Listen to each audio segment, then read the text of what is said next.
अध्यक्ष के चुनाव से पहले कांग्रेस में बड़ी फूट। पार्टी के बड़े दिग्गज नेताओं ने अपने पदों से दिया इस्तीफा। अध्यक्ष पद के चुनाव में लगाए धांधली के आरोप। तो क्या अब टल जाएगा अध्यक्ष का चुनाव? करीबियों के इस्तीफे से सोनिया गांधी परेशानी में। सोनिया गांधी जिनके एक इशारे पर कांग्रेसी मर मिटने के लिए तैयार रहते थे, 24 साल पार्टी पर एक छत्र राज किया, कभी विरोधियों को अपने खिलाफ सर उठाने नहीं दिया और पूरी कांग्रेस को अपनी मुट्ठी में दबाकर रखा। लेकिन अब समय बदल चुका है। बगावत करने के लिए बागी विरोध में सर उठाने लगे हैं। एक मुंह बंद किया जाता है, 4 लोग और बोलने लग जाते हैं। 22 साल बाद पार्टी में चुनाव कराने को मजबूर होना पड़ा, लेकिन अब भी पार्टी का विरोध खत्म होने का नाम नहीं ले रहा है। दरअसल पार्टी अध्यक्ष पद के लिए चुनाव का बिगुल बच चुका है और मल्लिकार्जुन खड़गे राजमाता के आशीर्वाद से नामांकन भी कर चुके हैं। तो दूसरी तरफ कांग्रेस के बागी संगठन G23 के महत्वपूर्ण सदस्य शशि थरूर ने भी चुनावी ताल ठोक दी है और खड़गे के खिलाफ मैदान में उतर चुके हैं। लेकिन पूरे चुनाव को एक तरफा ही बताया जा रहा है, क्योंकि कांग्रेस के एक बड़े धड़े का आरोप है कि चुनाव में पक्षपात हो रहा है और खड़गे को सोनिया गांधी का विशेष समर्थन मिल रहा है, जिसकी वजह से थरूर कहीं भी मुकाबले में नजर नहीं आ रहे हैं। जिसका विरोध करते हुए कभी सोनिया गांधी के करीबी नेता कहे जाने वाले गोविंद वल्लभ समेत दीपेंद्र सिंह हुड्डा और डॉक्टर सैयद नसीर हुसैन ने कांग्रेस के आधिकारिक प्रवक्ता के पद से इस्तीफा दे दिया। इसके साथ ही मांग की है कि चुनाव को पूरी तरह से निष्पक्ष कराया जाए। राजधानी दिल्ली में बाकायदा प्रेस कॉन्फ्रेंस करते हुए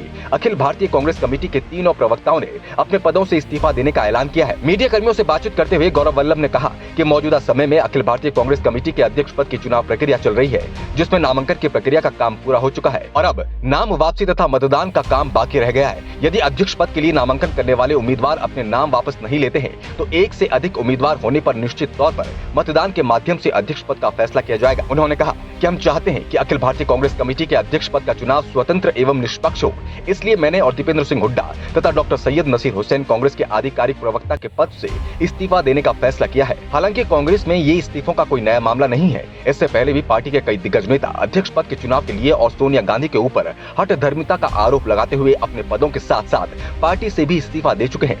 और ऐसे में चुनाव के ऐलान के बाद भी नेताओं का इस्तीफा देने की वजह से सोनिया गांधी की मुसीबतों का पहाड़ घटने का नाम नहीं ले रहा है। आपको बता दें कि कांग्रेस में पार्टी अध्यक्ष पद के चुनाव में गड़बड़ी के आरोपों का ये कोई नया मामला नहीं है, बल्कि इससे पहले साल 2000 में जब आखिरी बार पार्टी अध्यक्ष चुनाव हुआ था, तब भी बड़े हेरफेर के आरोप सोनिया गांधी पर लगाए गए थे। उस चुनाव के दौरान माना जा रहा था कि सोनिया निष्पक्ष रूप से पार्टी अध्यक्ष बन जाएंगे, लेकिन नामांकन के आखिरी दिन उत्तर प्रदेश के शाहजहांपुर से सांसद जितेंद्र प्रसाद ने सोनिया गांधी के खिलाफ नामांकन कर सबको चौंका दिया था। हालांकि इसके बाद पार्टी में उनका काफी विरोध भी हुआ और लगातार दबाव के बावजूद भी उन्होंने नामांकन वापस नहीं लिया। लेकिन कहा जाता रहा है कि उनको नरसिम्हा राव गुट का समर्थन है, जिसके बाद वोटिंग के दौरान गड़बड़ी और हेरफेर के आरोप भी जितेंद्र प्रसाद की तरफ से सोनिया गांधी पर लगाए गए। लेकिन चुनाव में जितेंद्र प्रसाद की बहुत बुरी हार हुई और उनको केवल 94 वोट ही मिले थे। लेकिन सबसे हैरत की बात तो ये रही थी कि चुनाव के 2 महीनों में ही जितेंद्र प्रसाद की अचानक से मौत हो गई थी और अब भी यही कारण है कि चुनावों के दौरान गड़बड़ी के आरोप लगाए जा रहे हैं। हालांकि सोनिया गांधी ने अभी तक चुनाव में हेरफेर की बातों पर कुछ नहीं कहा,